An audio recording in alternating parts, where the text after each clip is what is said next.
If you guys could please close your eyes.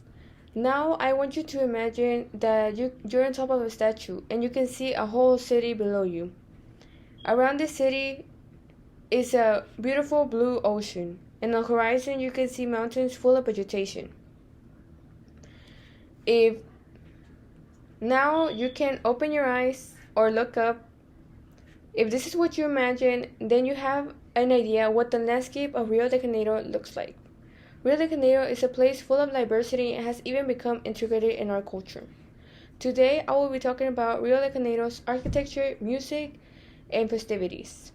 First, I will start with the architectures. One of the most famous statues resides in the city of Rio, called Christ the Redeemer. According to StrawberryTours.com, the idea of this statue goes all the way back to the 1850s, when a local priest commissioned a project to represent Christianity in the city, but it was rejected. It wouldn't be until many years later that this idea will make a comeback. After World War I, the Catholic community of Rio was very concerned about the lack of Christian followers, so they decided to build a monument that will basically revive Christianity in the city, which is why Christ the Redeemer was created. Another famous architecture is the Celedon staircase. According to freewalkertours.com, the Chilean artist Jorge Celedon moved to Rio in 1983. Close to his home was a poorly maintained staircase, so he decided to remodel it. With the money he earned from selling his paintings, he was able to decorate the steps in the colors of the Brazilian flag. He was able to decorate the steps with ceramic tiles from the Brazilian flag, in the colors of the Brazilian flag, and red from the Chilean flag.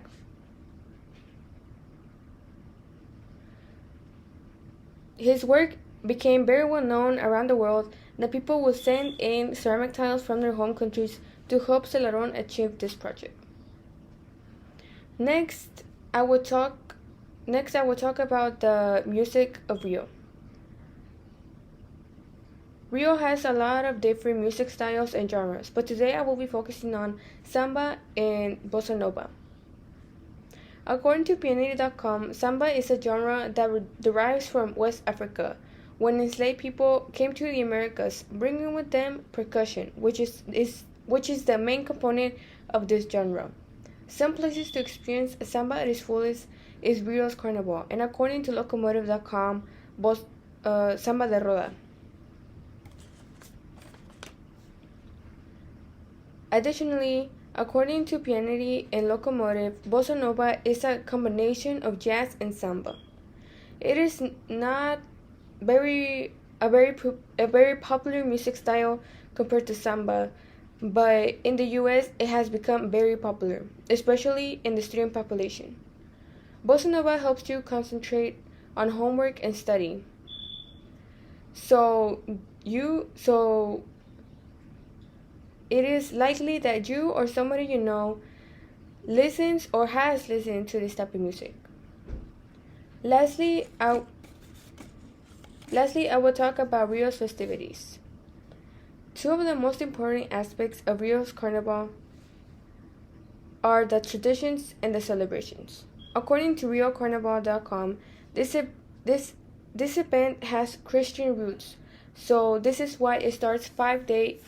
This is why it starts 5 days before Ash Wednesday.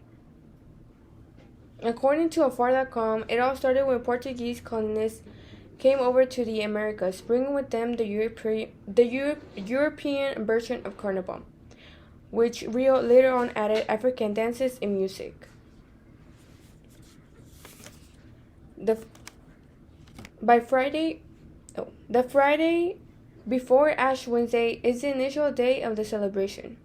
Once the fictional king of Carnival, King Momo, is crowned by the mayor, street bands flood the venues of Rio. The most famous venue, and specifically the one that Carnival takes place in, is called Sambadrome. During this 5-day celebration, samba schools compete against each other based on dances, creativity, and costumes. And to finalize the celebration on Ash Wednesday, the winner is announced.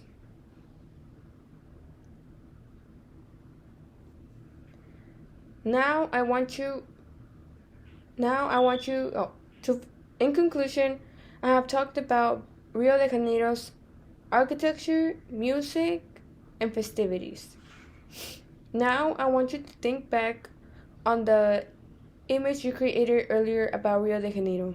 And I want you to zoom in on some of the city's areas. And I want you to take a glance at the people's culture based on the information of this speech. So that concludes my speech about Rio de Janeiro, Brazil. And now I'm opening the floor to any questions. Does anyone have any questions? Yes. How tall is the statue? She asked, "How tall is the statue? The statue, which is Christ the Redeemer." I believe the statue is about like 98 feet, so almost 100 feet. And when in the arms, it is also in the arms, horizontally is about 100 feet also. Does anyone have any other questions? No? Okay, so that will finalize my speech about that will finalize my question and answer session. If anyone has any other questions, you can meet me after class. Thank you.